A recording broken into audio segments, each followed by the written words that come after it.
11 बजेसम्म बस्छ होइन, सबै बुफेट लाग्छ। अनि एक्स्ट्रा ड्रिङ्क्स बारबिक्यू चाहियो भने यता बारबाट लिन सक्नुहुन्छ हजुर हजुर। अनि त्यसपछि डिनर चाहिँ हाम्रो 8:30 बजीबाट 11 बजीसम्म भइहाल्यो। भोलि बिहान ब्रेकफास्ट हुन्छ मर्निङमा 8 देखि 10 बजीसम्म। अनि राफ्टिङ जान चाहनुहुन्छ भने चाहिँ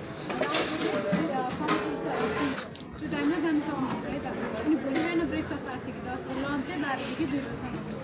त्यो टाइममा लिनु। अनि 10 हाम्रो 12 बजेपछि चाहिँ टेन्ट छोड्नु पर्ने हुन्छ। अनि राफ्टिङ जानु भयो भने टेन्ट छोडेर राफ्टिङ जानु पर्नुहुन्छ। अनि यो चाहिँ लकर्टी 40 लकर्टी यतापट्टि साइडमा लकर छ। मोबाइल पर्स गाडीहरूसँग जता भाडा नछोड्नुहोस् र लकर राख्नुहोस्। मोबाइल पर्स त्यो अब एउटाको ब्याग नगर्नु, क्यारी गर्नु अलिकति होइन। भन्नुहोस् के भयो भने है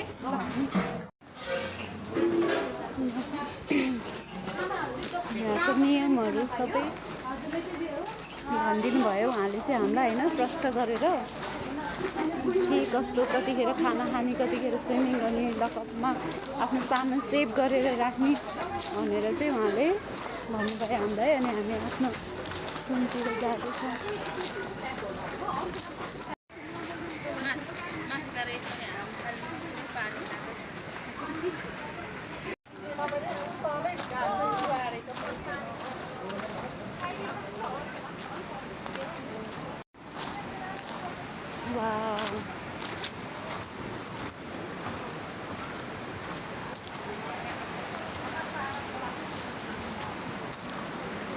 हेर्नु हाम्रो यो रुम रेडी हुँदैछ। यहाँ 10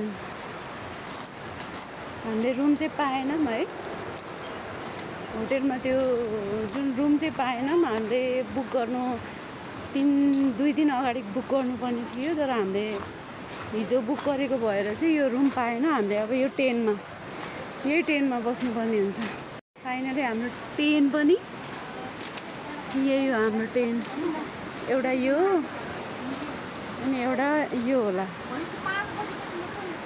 हाम्रो चाहिँ 11 र 10 नै होला सायद। 10 हाम्रो रुम चाहिँ आहा हेर्नु हाम्रो जे 10 भए पनि यहाँनिर हामीलाई अलिक डर लागिरहेको थियो होइन। तर यहाँ सिसी क्यामेरादेखि लिएर सबै रहेछ, त्यस्तो डर मर्दो चाहिँ रहेनछ। अनि ल हेर्नु यहाँ अब हामी राति यहीँ बस्छौँ। अनि यहाँ हेर्नु यहाँ भ्यू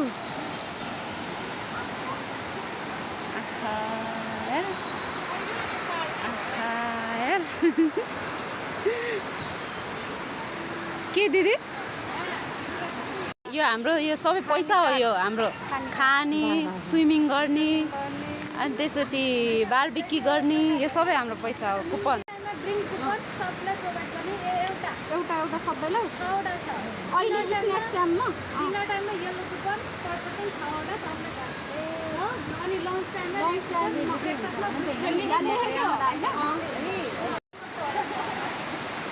मेरो फर्स्ट अनुभव हो यो चाहिँ। मलाई धेरै धेरै धेरै रमाइलो लाग्यो।